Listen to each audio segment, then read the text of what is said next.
Welcome to the Philantrepreneur Show, hosted by Dr. Victoria Boyd, designed to offer tips, strategies, and insight to empower nonprofits and entrepreneurs with sustainable win-win solutions. The Philantrepreneur Show is sponsored by the Philantrepreneur Foundation, building capacity through education and professional services. Well, good morning and welcome. This is Dr. Victoria Boyd, President and Founder of the Philantrepreneur Foundation. And we have another great show today with a brand new philantrepreneur and that has taken his own passion as giving back. You know, this year is really flying by, and we at the Foundation have been providing a lot of support via training and guidance to many nonprofits and entrepreneurs, especially in the Las Vegas Valley. But if anyone across the country wants support, make sure you go to our website, and we're here to support you.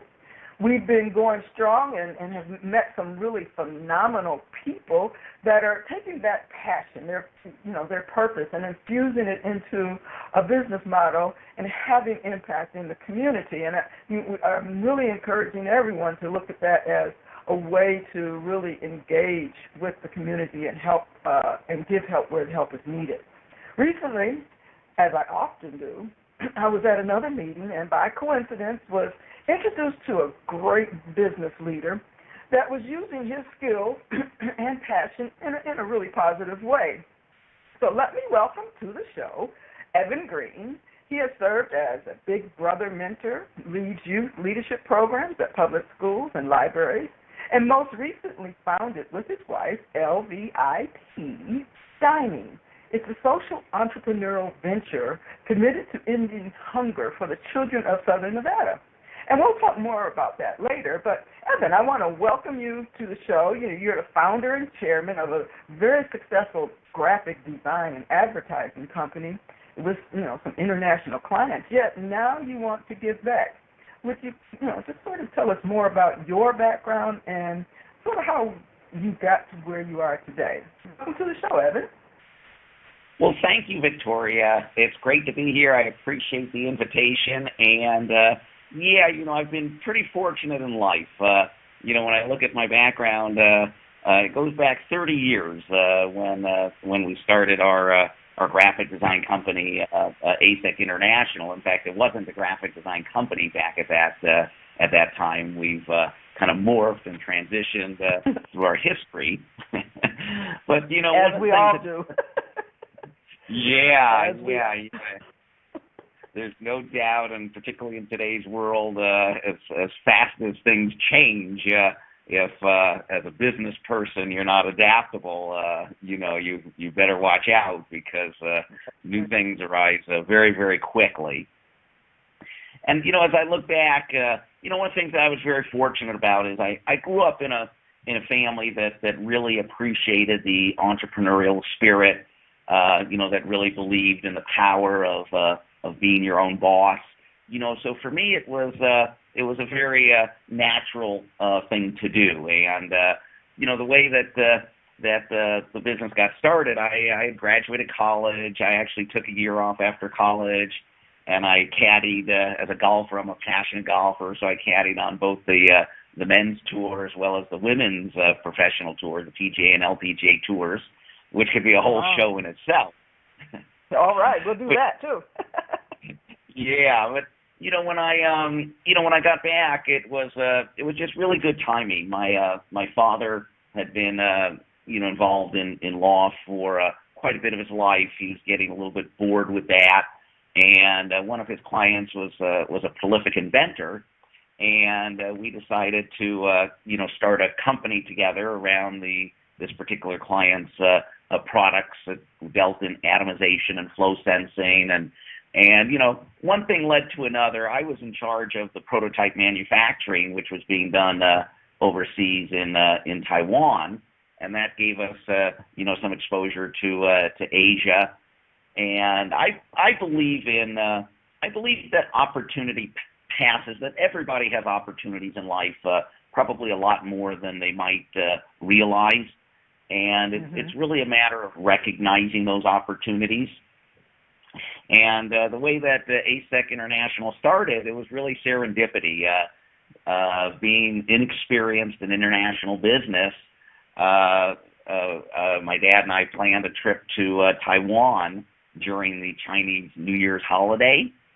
And, the whole country more or less shuts down for about a week. So a few days after we arrived, there really wasn't a whole lot to do. And our colleagues over there suggested we might go to the Philippines for a few days, that they speak English. It's only an hour plane trip away. So we went to the Philippines, and really upon our arrival, we just saw a big opportunity. We saw a place that had a lot of capabilities, that was focused on what I'm going to say the information age, because this was way back in 1985. And we made a decision on the spot that we're going to start our own company, and that was that's the ASEC International Company. We took the next few months to responsibly transition out of the company we were in. What we were intending to do at that other company mostly got completed, which was bring in a management team, bring in some corporations to assist with the research and development and other financing that needed to be done. So we started a company from scratch, put together a business plan.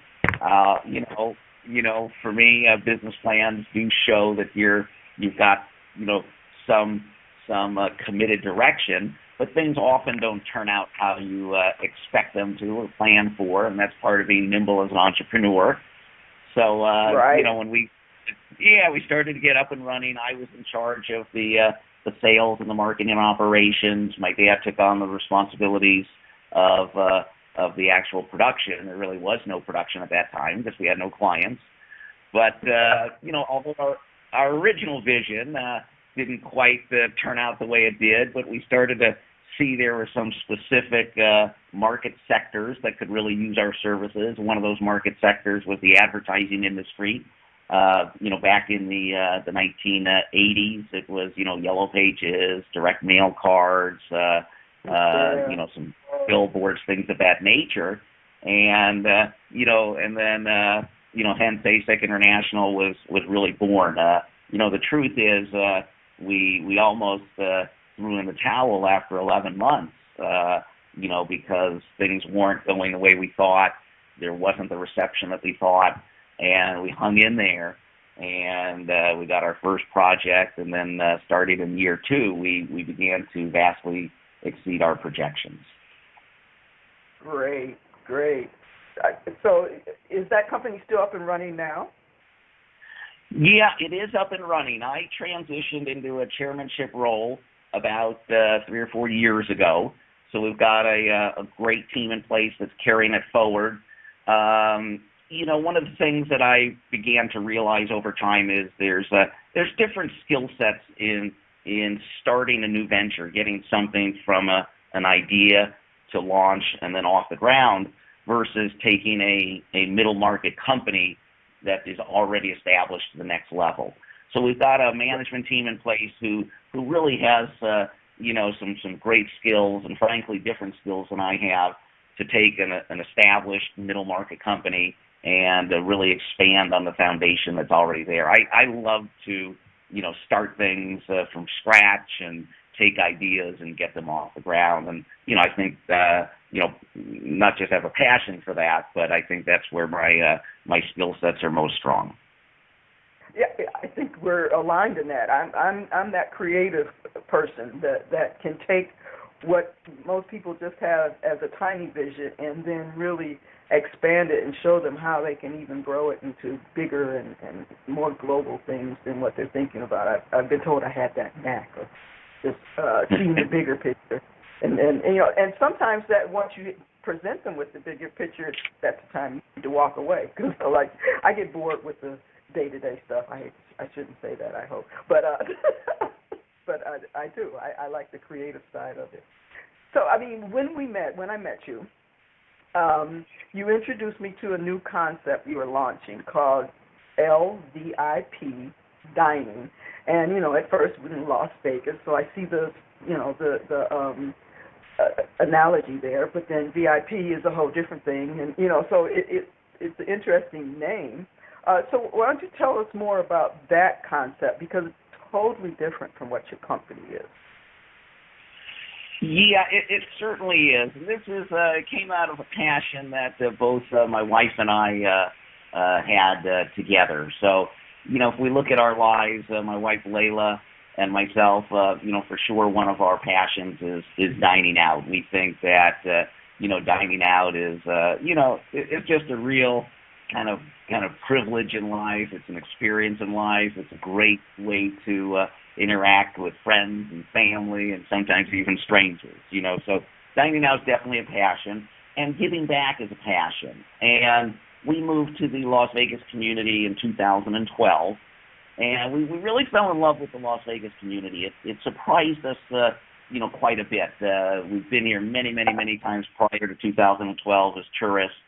But what really surprised us as we got more involved in the community, just there's a not only a sense of community, but particularly in the business community, there's an authentic, a genuine desire for fellow business owners, fellow entrepreneurs to support one another and root for one another. I mean, we found that through our Las Vegas Chamber of Commerce membership, through many of the different business groups that we're involved with and many of the different functions we attend.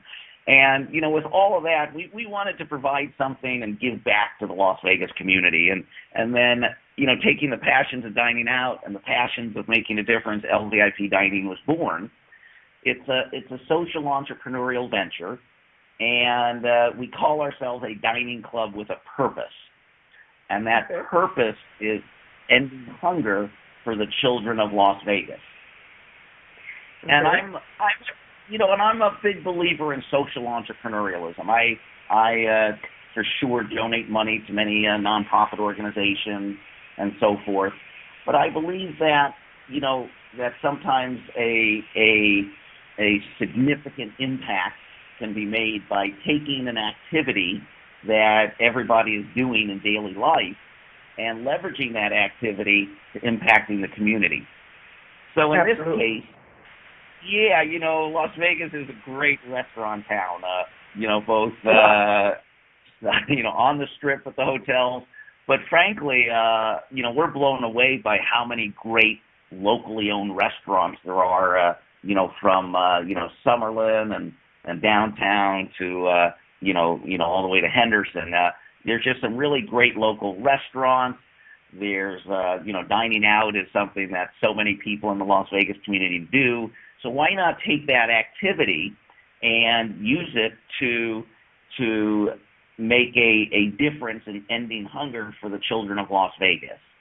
And the way that that works is, every time someone has a meal at one of our affiliated restaurants, we feed a child in need for the day. We donate 3 meals to a child in need for the day, and to support us in fulfilling that promise, we have partnered with the 3 Square Food Bank, who's just an amazing organization in terms of the things they do, the way that they've organized their staffs, their facilities for both the staff and the volunteers. So they're our partner, and that's what we're up to. We're up to ending hunger for the children of Las Vegas. And that's a great partner. I know 3 Square quite well.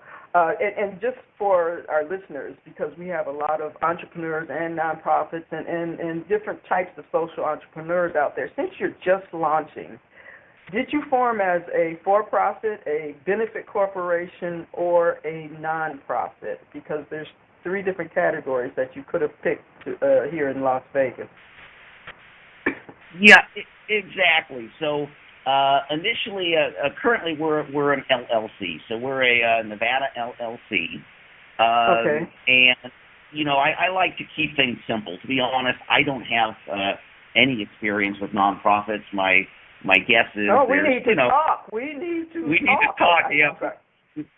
we definitely need to talk. I know that if you're nonprofit, it just seems like there's a few more complexities, in terms of government regulation and requirements and so forth. So being the entrepreneur I am, I would love to do that, because I really get asked that question a lot, and it's a great question. And while we're an LLC, the reality is my wife and I are funding everything for the first year. Our memberships for the residents are free, and our intention is that they always be free for the residents. And for the restaurants, we're funding everything to get our launch successful, to build some business case studies up and some metrics, and really create something that's ongoing for the Las Vegas community. As we progress, our intention is that it will become restaurant funded, that the memberships will always be free to the residents and property owners of Nevada. But at this time, we're an LLC, and we're funding everything to just establish a platform and get through the proof of concept stage. And just because this is the Philantrepreneur show, and we're always giving tips, strategies, and insight, and it's just a thought, because of the purpose that you have, and this is for anyone thinking about giving back to the community.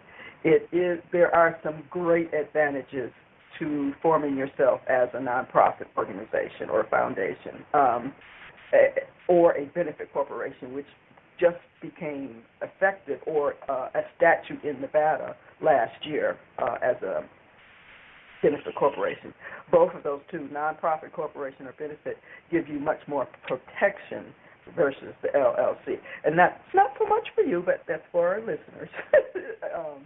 Yeah, well, that's great. We're definitely going to have to sit down and have a cup of coffee at Starbucks, Victoria, because my sense is you're one of the leading experts in the state when it comes to both nonprofits and benefit corporations. I've just heard vaguely about this new corporate structure that's, it seems like it is a blend between a nonprofit and a for-profit, that when you're for-profit.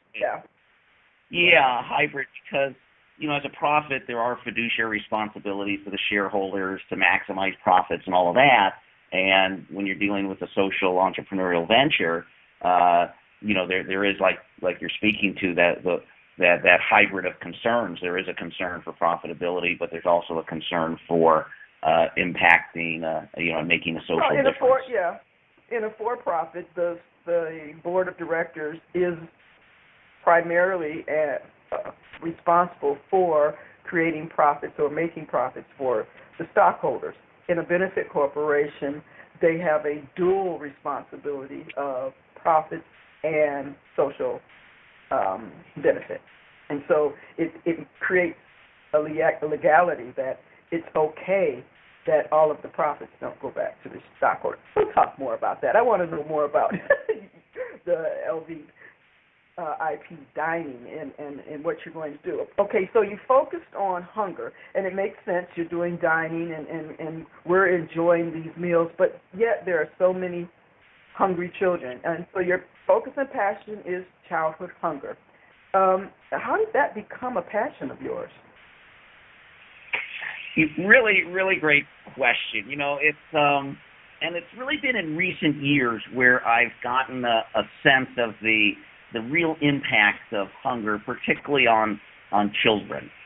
So I always loved in my giving back. Children are always dear to my heart. For me, whether you're mentoring a child or you're giving a child proper meals for the day or the week or the month, when you give a child a gift, it's a gift that keeps on giving. And and also, everybody, kids and adults, we're all faced with different circumstances. But when you really look at it in reality, often kids have, much less, if any, control to go beyond their circumstances, if you know what I mean. I was a teacher for 30-some years. I taught in the public, so I relate with the children and their needs totally. Fabulous. I could see where you'd be an amazing teacher. And I was fortunate in life. I happened to be born to two amazing parents, Norman and Carolyn Green. I had nothing to do with my being born to them. That's just where I happened to be born. And some kids aren't born into environments such as that. So one, I've always had a passion for contributing to and impacting kids' lives, and that's the same with my wife Layla. And in more recent years, I became more present to the real impact of hunger, because if you look at it, really proper nutrition is a foundation for everything. So when a child shows up for school on a Monday morning, if they haven't eaten in a day and a half, if they have to have very reduced size meals, eat a fraction of what a full meal would be over the weekend, when they show up hungry, they're not going to be in a state of mind to really learn. And frankly, the brain is the organ in the human body that uses the most energy. So if if you've got a malnutrition, you're just not going to be in a state to learn math, learn grammar, to take on your education. And so if you're not taking on your education, it's going to impact your graduation rate. There are statistics that say children who eat breakfast, just that one meal a day, are 20% more likely to graduate high school than children who don't. Absolutely. So yes. It ties into Maslow's hierarchy of needs, where you have to supply and safety and hunger are your basic needs, and those have to be met first before anything else can happen. And I totally see how it could impact their progress and graduation. Go ahead. I'm just thinking about my precisely. So it impacts your ability to graduate school and get the proper skills during school, which is then going to impact your career. It's certainly going to impact your health, both in the short term and very potentially the long term.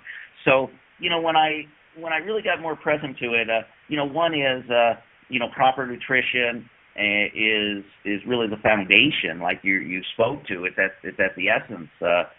Food and safety. It's at the essence of people being able to go beyond that to higher levels.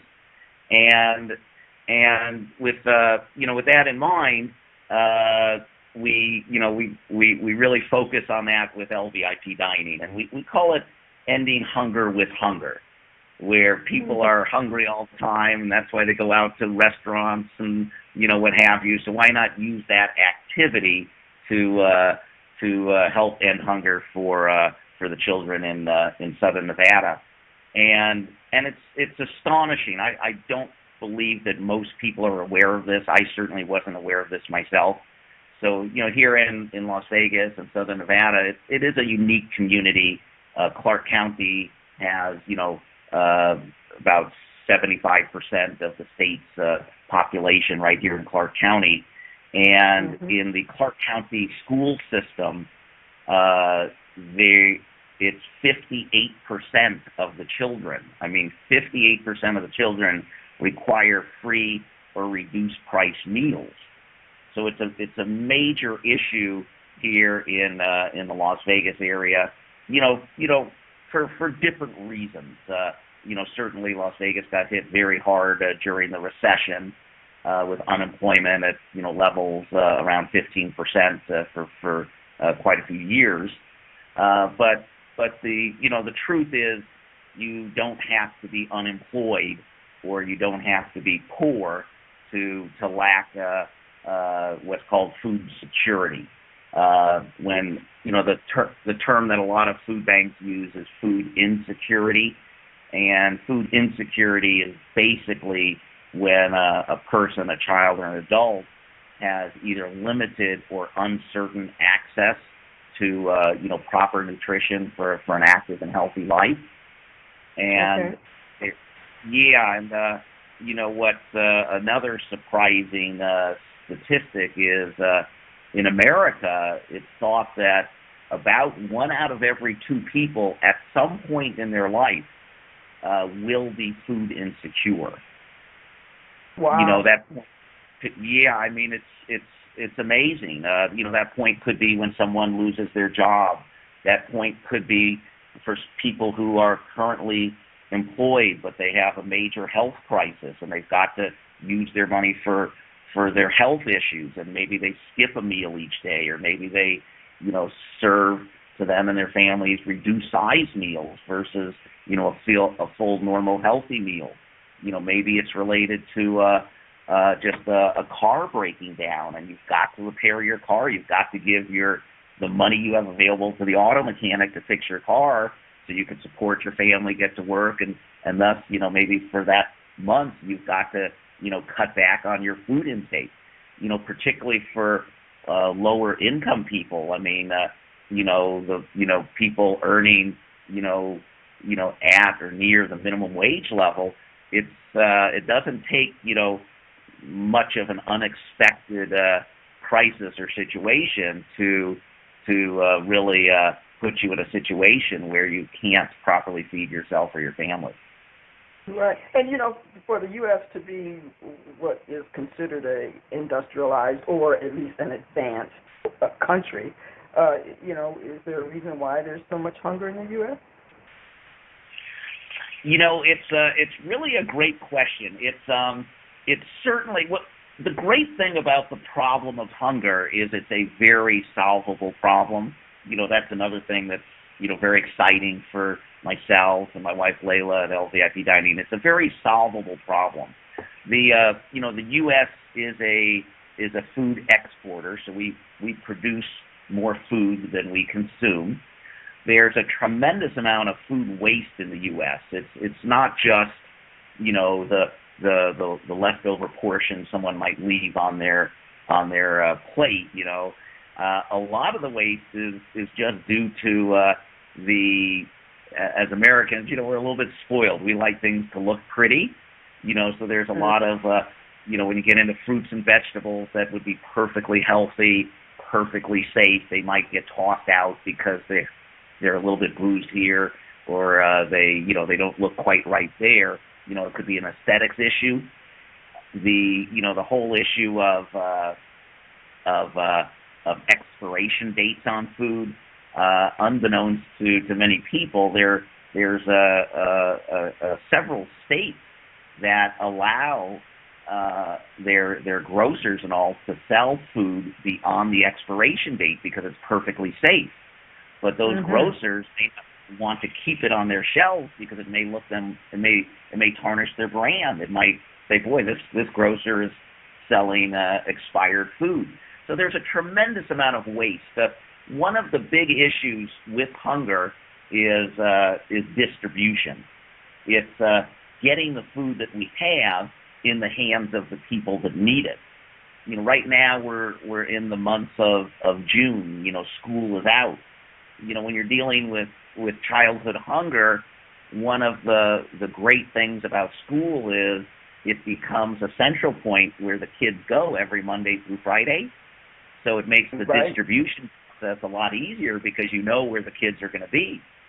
In the summer months, how do you get the meals to the kids when they're just, all over the place and they're not congregating at school on a regular schedule each and every week? And that it makes it more challenging. So these are some of the reasons that there is, hunger in a country such as the U.S. There's unemployment issues, there's distribution issues, there's, frankly, some people don't know about the food subsidy programs. It's called SNAP. It used to be known as food stamps. Yeah. SNAP is the Supplemental Nutrition Assistance Program. There's people who don't know about it. There's people who might be too proud to, avail of the benefits. So there's many reasons, but the bottom line is there's definite hunger in the U.S. I wouldn't call it starvation. It's not like some of the other countries where people are actually dying of hunger, but there's definitely hunger that are impacting people's lives, their health, and certainly for kids, their ability to get a proper education.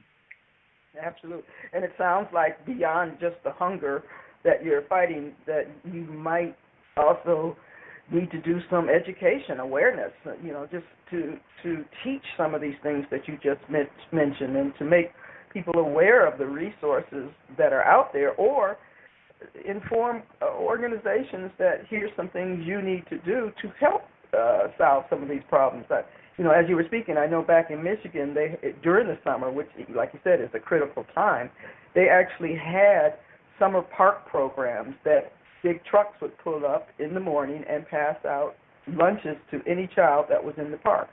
And the kids would start lining up at 9 o'clock in the morning waiting on the food truck to get what they normally got in the school setting, the free breakfast and program. So that was one way that they solved it there. I don't know if they have that here in Southern Nevada. I'm not sure. I know they have some summer camp programs, but maybe that's something else to be explored, for this particular Southern Nevada region. This has been a lot of a lot of information. What we're going to do now, we're going to take a quick commercial break, and then we're going to come back and talk more with Evan Green, the founder of LVIP Dining. The Philantrepreneur Foundation. Build your capacity with our educational programs and professional services. Learn how to be a philantrepreneur. Maximize your social impact and maximize your revenue. Visit thephilantrepreneur.com or philantrepreneurfoundation.org to find services, resources, and training to launch, enhance, or improve your business or nonprofit strategy. While there, sign up to receive the Philantrepreneur Journal digital publication. Okay, we're going to have our Philantrepreneur show tip right now. It's June 17th and almost the close of the second quarter for organizations. And it's right in the heart of summer, especially here in the hot Las Vegas Valley. And many of our businesses, this is a slow period, especially, here in the desert Southwest, and then you go on vacations, or it's really just, it's sort of brutal here. But this is really the best time, if you're an entrepreneur, and especially nonprofits, for you to take and this time to do what is called a mid-year assessment. Technically, you should have your 12-month goals set out, your strategic plan. But this is the best time, when it's a little bit slower, to see, are you halfway to your yearly goals? Or do you need to make some adjustments right now? Is it time to start planning those fall events if you have not done it already? Because as soon as the summer is over, you should be going into what is called your end-of-year fundraising or closing out your year's projections. So this time in the heat of the summer, right now, is the best time to do some of your best planning. The Philantrepreneur Journal, a quarterly digital publication reaching over 600,000 entrepreneurs and nonprofits. Get targeted exposure to reach your ideal customer with our unique Ads for a Cause, where 50% of the fee goes to support our nonprofit training and services programs. Together, we can make a difference, create impact, and build capacity.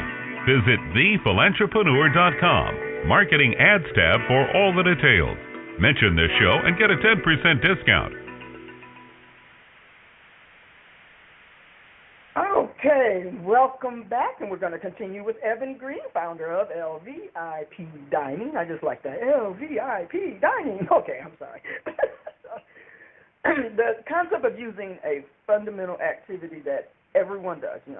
I love going out, and, everyone generally loves to do it. As you said, it's great. So let's now talk a little bit more, really, how LVIP Dining works. Give us some nitty-gritty details of what it is. Terrific. Well, as I said, we're a new venture. We launched on January 1st of this year, and what we've been up to in these first 5.5 months is what we call our inaugural membership program. As I mentioned earlier, all of the memberships for the residents and the property owners of Las Vegas and the state of Nevada are free. So we've had a really great response there. We've had a really great response. We're about starting in a couple of weeks on July 1st. We're launching what we call a Restaurant of the Month program. So each and every month, we're going to be featuring a unique locally owned restaurant.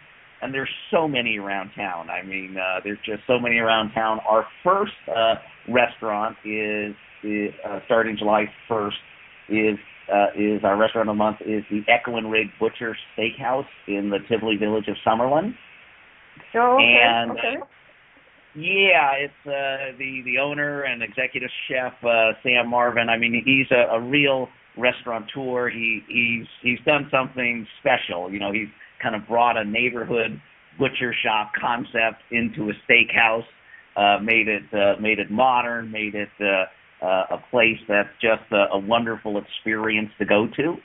And what happens is, if you're a member of LVIP Dining, each of our restaurants of the month will offer our membership a exclusive dining deal that is not available to the general public. That could be a discount, it could be a gift.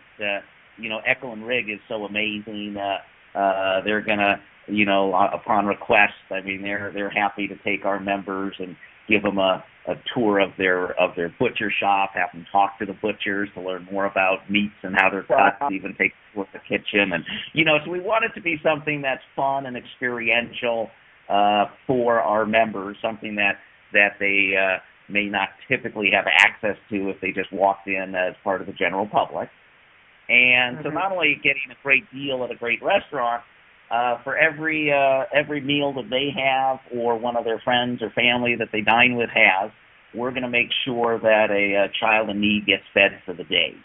So if a member of ours shows up at the restaurant with a party of 6, they know that 6 kids are going to get fed the next day because they went to our restaurant of the month. Wow, those are bragging rights. Absolutely. Well, we all like to show or talk about the impact that we've had in community. So, I mean, with being a member, do you get a membership card, or how do you prove that you're a member? Yeah, right now, as I said, we're in the startup, a little bit proof of concept stage. So we have a website that where you join as a member. The way that you would prove that you're a member entitled to the dining deal, you would inform your hostess or server. You can print out from the website a voucher that shows what the deal is. You could show them your smartphone. That's how we're currently set up. As we get through and move into next year, we do have some plans to add some new technologies to that to make it a bit more, I'll call it 21st, a bit more 21st century. Yeah, that's what I was thinking of, that there would be an app that they could scan a QR code to give you access. Okay, I'm already in my strategic planning for you.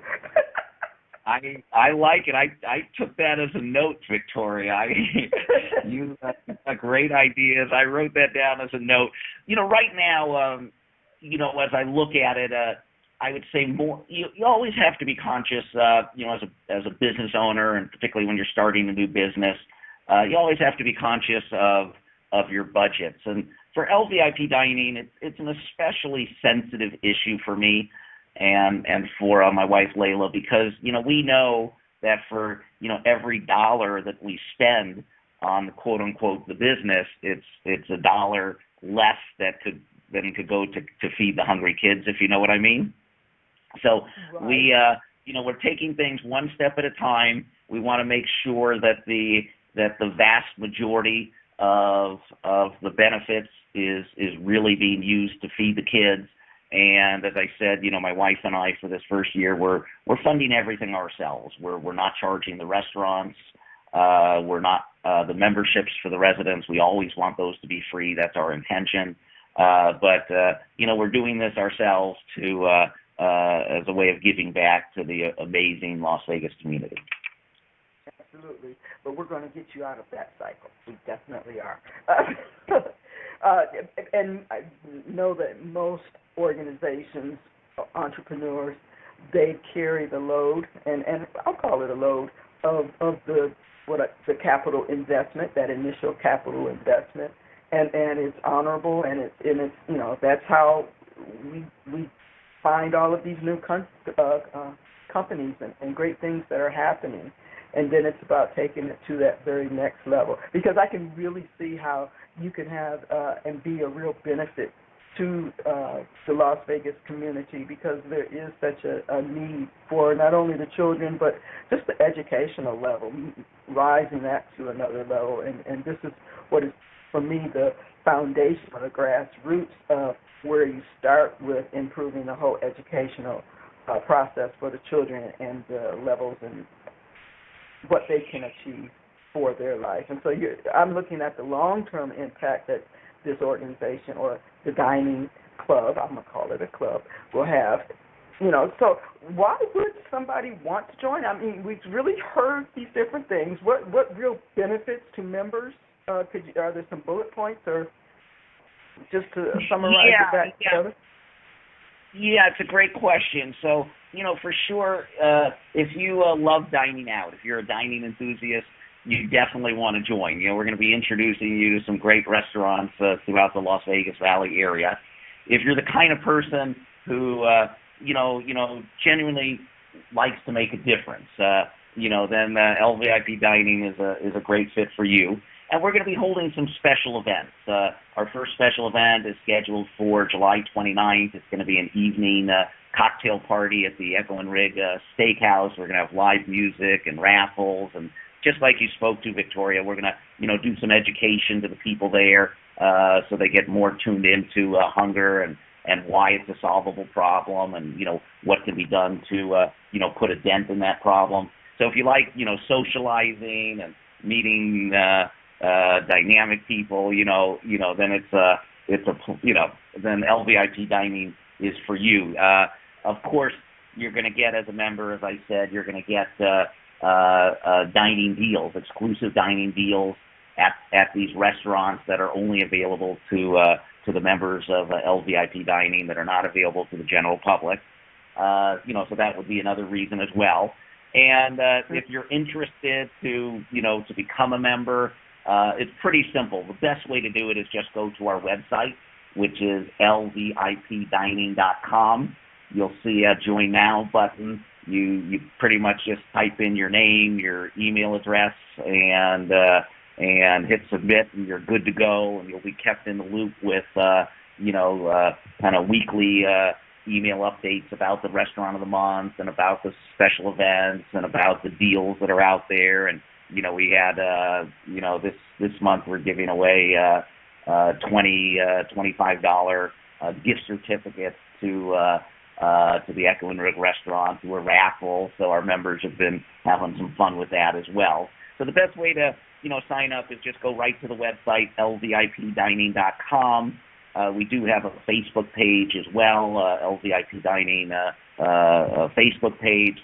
And I'm an old school guy, so I know a lot of the listeners are 21st century. Maybe they haven't made a phone call in days or weeks. But if anyone wants to speak to me directly, I'm happy to have that conversation. I really love to speak with people. So you can always call me at area code 702-757-6600, extension 901.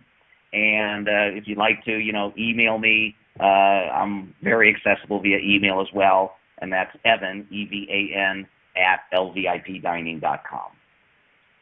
That's fantastic. I already have signed up for my membership, so I'm one of your followers already on both Facebook and I'm a member. That's what I said. I'm a card-holding member. Okay. Fantastic. Your website will. Yeah, your website is listed on the radio show here, blogtalkradio.com/Philantrepreneur. You can get the access to his at the LVIPdining.com. Evan, it has been great. I want to thank you for joining us today. I really do wish you all of success, because what you're doing is going to make a great impact in the valley here, and hopefully maybe one day this will spread across the country. You can franchise it and do this in different regions and dining sectors. It's something that is needed across the country. But I do wish you all of the luck and success, and I will make sure that our listeners have all of the information they need to become a LVIP Dining member. Thank you so much for joining us today. Well, thank you, Victoria. I appreciate the opportunity, and I love the way you think the bigger the better. So I'd like to prove it here in Las Vegas, and then, as you say, bring it elsewhere to end hunger for kids all over the country.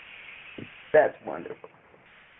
Okay, that wraps up this, and let me give you a few reminders. As usual, don't forget the Philantrepreneur Foundation's Impact Learning 2015, 3 days and 2 topics. Day 1 is Impact Marketing, featuring Michael Drew and Kellen Cosman.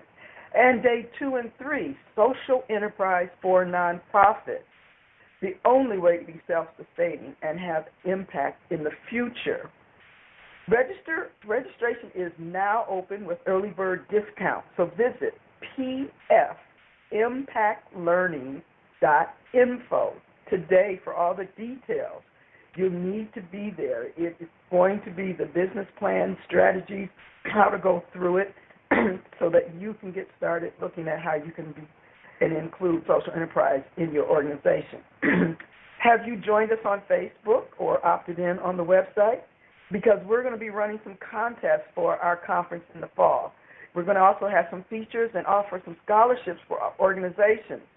But you must be a follower. So go over to Facebook and opt in with us today, or go to our website and sign up. Are you a philantrepreneur with a story to tell? Contact us today by submitting a guest inquiry form on the radio page on our website. We would love to have you on the show. And speaking of shows, on our next show, July 1st, we're excited to have Jean Block, back with us. Remember, she makes quarterly visits to discuss the importance and strategies around social enterprise. Grab her book at a discounted rate when you register for the conference, okay? So another benefit for you. So until next time, this is Dr. Victoria Boyd, enthusiastically saying, have and make this a great day. Thank you for tuning in to the Philantrepreneur Radio Show, hosted by Dr. Victoria Boyd. Get involved. Follow us on Facebook and other social media outlets. If you wish to share comments or suggestions or appear as a guest on our show, visit www.thephilantrepreneur.com. Contact Victoria Boyd. Email her at theboyd@thephilantrepreneur.com. The Philantrepreneur Radio Show is a production of and sponsored by the Philantrepreneur Foundation, a 501c3 tax-deductible organization.